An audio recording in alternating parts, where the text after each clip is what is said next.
Morning students, Mrs. Gurmeet here. Today we are going to do our next topic, that is future indefinite tense. But before starting it, I want to tell you one thing.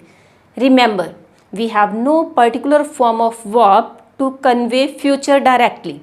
For example, we have first form of verb to convey simple present, and second form of verb is there to convey simple past tense, and we have third form which is known as past participle.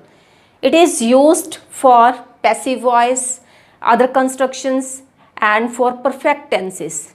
But after that we have many ways to express future tense. I will tell you some of the ways at the end of this video, so see it to the last. And now I am going to tell you the most popular way of expressing future, and this one is use of will or shall plus first verb.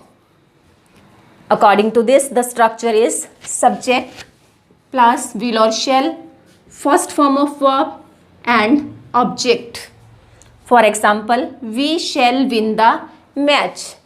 Remember this, shall is used with first person. It means with I and we use shall, and will is used with second and third person. It means he, she, it, you, and they.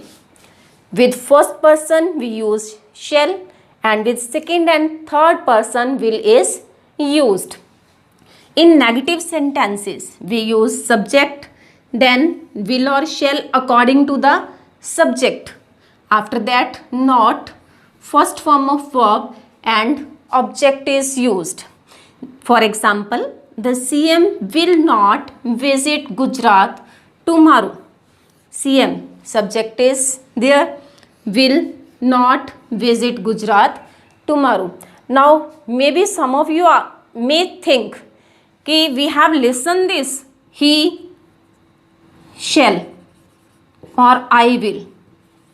Remember students, when there is use of will with I, it means their will is used as a modal auxiliary. In my next videos I will tell you about the uses of modals.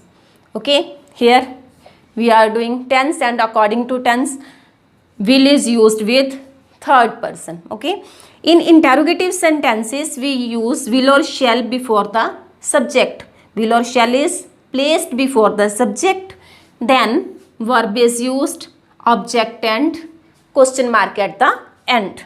For example, shall we play hockey and question mark. In interrogative negative, will or shall, then subject, after subject not is used. After that verb and object. Will you not help me?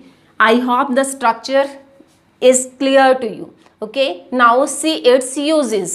The first use is to denote a future action or event. For example, we shall play a match tomorrow. The word tomorrow refers future. There can be other words like next. Next, it means next day, next week, next year, next month, next summer, next winter. These type of words shows future. They refer future. The second one is to denote the principal clause of a conditional sentence. To denote the principal clause of a conditional sentence. For example, I shall go to market if it rains. This one is main clause. In present indefinite, we have already done this. In main clause, there is shall plus first verb. The next example is, I shall go to Jaipur in case she asks me. You can take any other example. As we have taken in the first simple present, that is, if he works hard, he will pass. Now the third one is things which we can't control and are factual. To denote those things which are factual, which we can't control, which we can't change. For those things, to refer those things we use Simple future tense. For example, winter will come again. No doubt. Season change. Winter will come again. Another example you can take, birds will make their nests. No doubt, every year birds make their nests. Now the next use is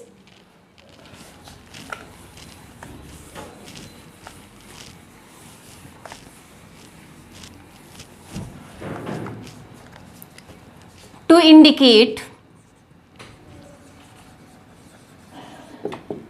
instant decision. Sometime when we take instant decision, to indicate that we use simple future tense. For example, I shall help you.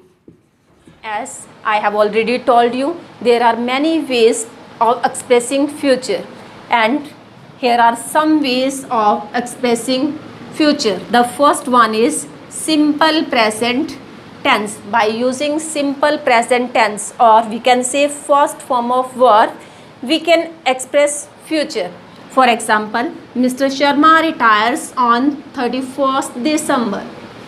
Here we are talking about future, but we have used here first form of verb.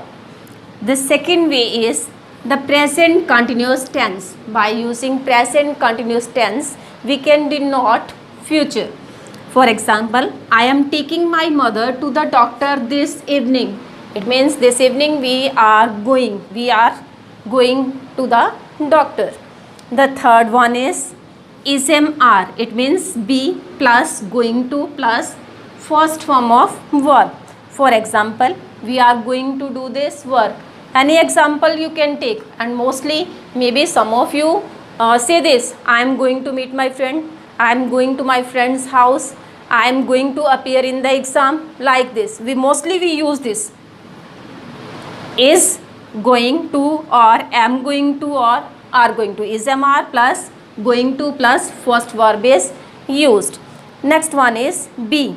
Here be, and already in my first video I told you be is not used in its base form. Mostly it is used in the form of is, am, or are. It is used with will or shall in its base form. Be plus about to plus first verb. For example, the meeting is about to start. Another example is the shop is about to close. And the last is be plus to plus first verb. It means I am to go there. He is to go to Patna tomorrow. We can also refer future by using be plus to plus first form of verb. These are some ways to refer future, or we can say these are some ways of expressing future. Okay student, here ends our future indefinite tense. Okay, thank you.